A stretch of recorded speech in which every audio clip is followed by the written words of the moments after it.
Siapa di antara kita wanita yang memantau kapan periode menstruasi terakhir kita dimulai, serta berapa lama durasi menstruasi itu berlangsung?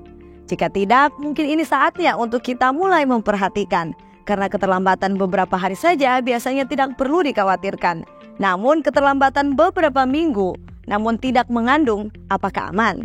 Apa saja sih faktor-faktor penyebab menstruasi yang tertunda?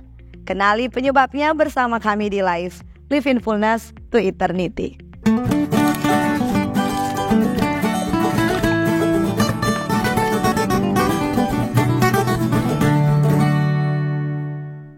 Lima gaya hidup penyebab keterlambatan menstruasi. Menstruasi yang biasanya dikenal dengan masa bulanan wanita merupakan bagian alami dari siklus menstruasi yang diatur oleh perubahan hormonal dalam tubuh kita. Itu artinya normalnya itu setiap bulannya salah satu ovarium melepaskan sel telur. Ini disebut ovulasi. Perubahan hormonal pada masa ini gunanya itu untuk mempersiapkan rahim untuk bisa mengandung. Namun jika kenyataannya sel telur yang dilepaskan itu tidak dibuahi selama masa ovulasi, lapisan rahim akan otomatis terlepas melalui vagina. Nah, itulah yang disebut periode menstruasi. Untuk menghitungnya, siklus haid dihitung dari hari pertama haid sampai hari pertama haid berikutnya. Penting diketahui, siklusnya tidak akan sama untuk semua orang. Lantas, berapa lama sih normal siklus pada umumnya? Ternyata siklus menstruasi pada umumnya berlangsung sekitar 28 hari.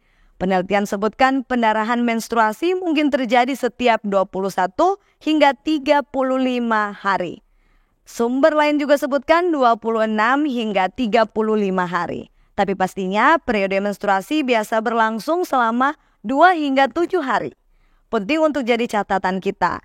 Berbeda dengan mereka yang baru saja mulai mendapatkan menstruasi. Selama beberapa tahun pertama setelah menstruasi dimulai, siklus panjang itu sering terjadi. Lalu seiring kita menjadi dewasa, siklus menstruasi cenderung memendek dan menjadi lebih teratur seiring bertambahnya usia. Puncaknya nih, hingga ketika seorang wanita mendekati waktu berakhirnya siklus menstruasi yang sering kita sebut masa menopause. Di mana mendekati menopause ini, siklus menstruasi akan mungkin kembali menjadi tidak teratur lagi. Nah, proses menstruasi dan pertambahan usia ini terjadi pada semua wanita. Dan bagi sahabat Live yang sudah mengalami menopause, penting untuk kita rutin memeriksakan kandungan kita karena resiko kanker rahim pasti akan semakin tinggi seiring bertambahnya usia. Jangan malu untuk kita bicarakan apa yang kita alami kepada penyedia layanan kesehatan kita tentang pendarahan tidak teratur yang terjadi di sekitar masa menopause kita. Nah, kita kembali lagi berbicara tentang menstruasi delay atau keterlambatan menstruasi. Itu artinya itu lebih mengacu pada tidak adanya pendarahan menstruasi melebihi tanggal yang diharapkan atau terganggunya siklus menstruasi yang teratur. Lantas, seberapa lama penundaan siklus menstruasi yang masih tergolong normal? Jika kita melewati 7 hari dari tanggal perkiraan jatuh tempo masa menstruasi kita, itu dianggap terlambat. Dan jika berjalannya waktu hingga setelah 6 minggu dan kita belum saja merasakan tanda-tanda menstruasi, sahabat Live sudah bisa sebut itu bukan lagi sebagai menstruasi terlambat, melainkan kita sebut itu sebagai menstruasi yang terlewat. Nah, ada beberapa faktor kategori yang dapat jadi penyebab keterlambatan menstruasi kita. Antara lain, faktor gaya hidup kita, faktor ketidakseimbangan hormon kita, dan bisa juga karena faktor kondisi kesehatan mendasar lainnya yang bisa jadi itu berhubungan dengan adanya gangguan fungsi organ reproduksi kita sendiri. Dan dari ketiga faktor yang sudah saya sebutkan tadi, episode Live kali ini kita akan lebih fokus ke faktor kategori gaya hidup yang bisa sebabkan keterlambatan menstruasi. Gaya hidup penyebab keterlambatan menstruasi yang pertama adalah stres. Perasaan stres kita ternyata dapat menunda siklus menstruasi kita. Penelitian tunjukkan bahwa orang yang mengalami tingkat stres tinggi ternyata juga bisa alami menstruasi yang tidak teratur. Kok bisa ya stres mempengaruhi siklus menstruasi kita, sahabat Live? Ya, jawabannya tuh karena ya pada dasarnya siklus menstruasi kita itu dikontrol oleh bagian otak yang kita sebut hipotalamus. Bagian otak yang adalah panel kendali siklus menstruasi kita. Dan untuk kondisi tertentu, yang salah satunya karena stres ini ternyata terbukti dapat pengaruhi keseimbangan tubuh kita dan secara otomatis bisa ganggu siklus menstruasi kita. Penjelasan medikal singkatnya tuh seperti ini. Ketika bagian otak hipotalamus kita tidak hasilkan gonadotropin hormon secara normal, follicle stimulating hormone dan luteinizing hormon juga ikutan tidak diproduksi dengan baik oleh kelenjar pituitari di otak kita. Dan otomatis nih tanpa rangsangan dari hormon-hormon tersebut, ini buat ovarium kita tidak memproduksi estrogen dan progesteron. Yang artinya tidak akan terjadi ovulasi. Tanpa ovulasi tidak ada menstruasi. Dan jika keterlambatan siklus menstruasi kita terjadi karena ini namanya amenorrhea hypothalamus. Nah, informasi tambahan bagi mereka yang ingin mengandung, penelitian sudah buktikan bahwa stres mempengaruhi waktu menstruasi, yang artinya secara otomatis juga mempengaruhi kesuburan kita. Jadi bagi mereka yang mengalami stres mungkin akan mengalami kesulitan juga ya untuk mencoba hamil atau menjalani kehamilan yang sehat. Nah intinya sahabat life, hindari stres berlebihan karena efek stres ke tubuh sangat banyak dan merugikan.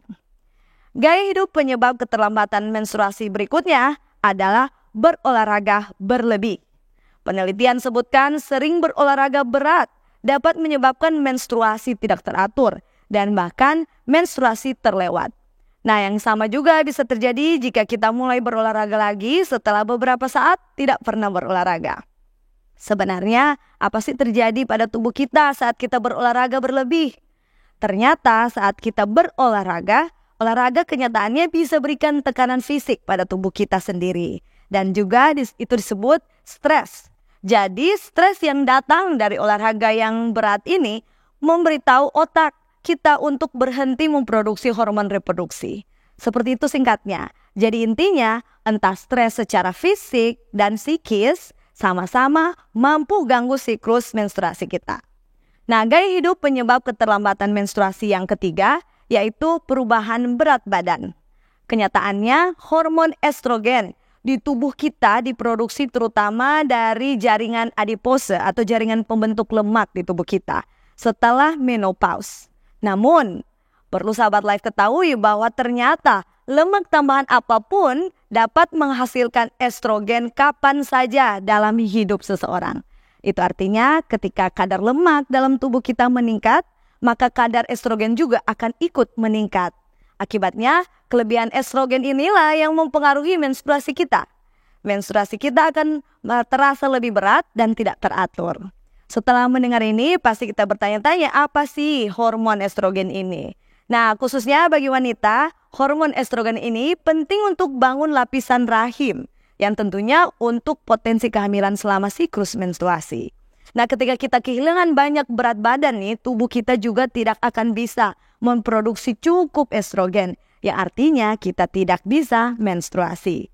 Sebaliknya nih sahabat life, ternyata banyak estrogen dalam jangka waktu lama juga dapat meningkatkan resiko lain, yaitu resiko kanker payudara dan endometrium. Untuk itu penting untuk kita jaga keseimbangannya sahabat life. Berikut gaya hidup penyebab keterlambatan menstruasi adalah kurang tidur. Semua yang pernah alami kurang tidur pasti pernah merasakan ini. Tubuh kita akan merasa tidak enak, tapi bukan hanya itu, ternyata pola tidur di bawah standar dapat mengganggu siklus menstruasi kita. Terlebih lagi, kualitas tidur bisa menjadi lebih buruk bagi individu yang mengalami gejala pramenstruasi. Sebuah studi menganalisis data dari 579 peserta mengenai siklus menstruasi mereka dan bagaimana keteraturan berhubungan dengan durasi, kualitas, dan kelelahan tidur. Dan para peneliti menemukan bahwa ternyata pendarahan yang lebih banyak dan menstruasi yang tidak teratur berhubungan dengan depresi, sekali lagi, kelelahan, tidur dengan waktu yang pendek, dan kualitas tidur yang buruk. Untuk itu, mari lakukan tidur yang cukup dan berkualitas agar bisa bantu menstabilkan hormon tubuh kita dan atasi keterlambatan menstruasi. Gaya hidup penyebab keterlambatan menstruasi yang terakhir adalah sering traveling melintasi zona waktu yang berbeda. Loh kok bisa ya? Apa sih hubungannya jalan-jalan dan siklus menstruasi kita? Bukannya kalau kita jalan-jalan jadinya bisa senang-senang, healing, dan tentunya jauh nih dari stres. Nah ternyata begini nih hubungannya. Jadi tingkat estrogen kita berubah sepanjang menstruasi kita. Ada juga yang kita harus ingat bahwa ada hubungan terbalik antara hormon estrogen kita dan melatonin kita.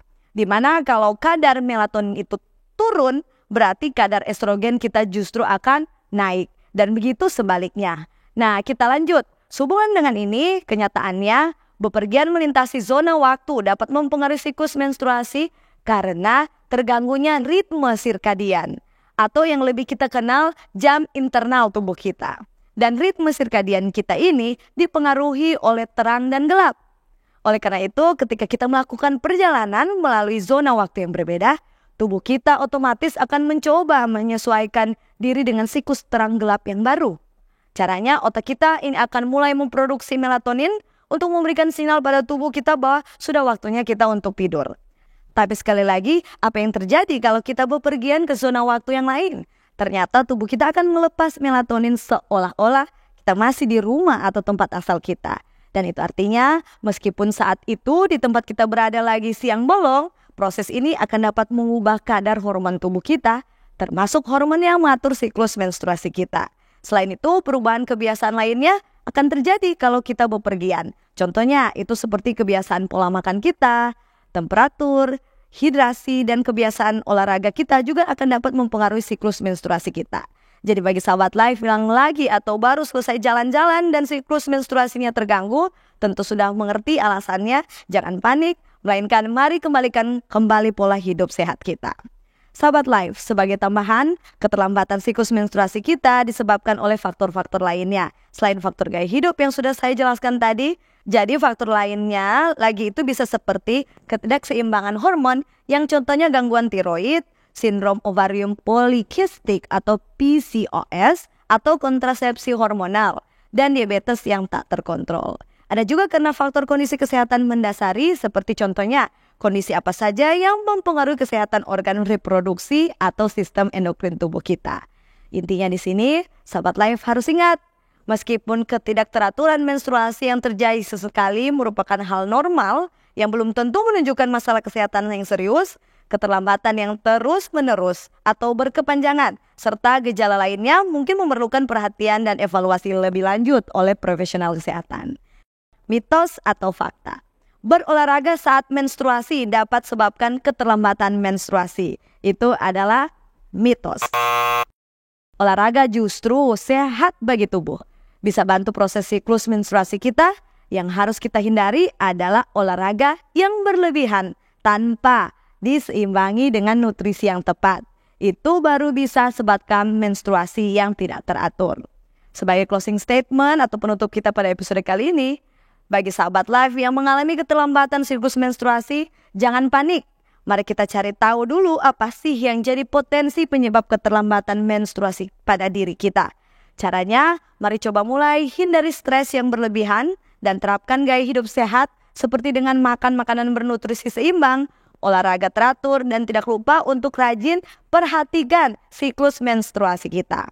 Karena terkadang telat haid mungkin merupakan respon normal tubuh kita terhadap stres. Namun telat haid terutama selama beberapa bulan berturut-turut bisa menjadi tanda adanya masalah mendasar atau ketidakseimbangan lainnya dalam tubuh kita. Jadi tentunya jangan lupa untuk kita cari nasihat medis tepat waktu bila keterlambatan menstrual terjadi berkelanjutan. Dan tentunya penting kita hadapi masalah ini dengan tenang, terbuka, dan sabar.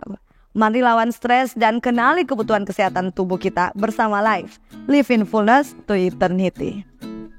Demikianlah pembahasan kita kali ini. Semoga sahabat Live terberkati. Jangan lupa share video ini dan subscribe YouTube channel Cornelius Media. Mari kenali dan jaga kesehatan tubuh kita bersama Live. Live in fullness to eternity. Sampai jumpa di pembahasan selanjutnya.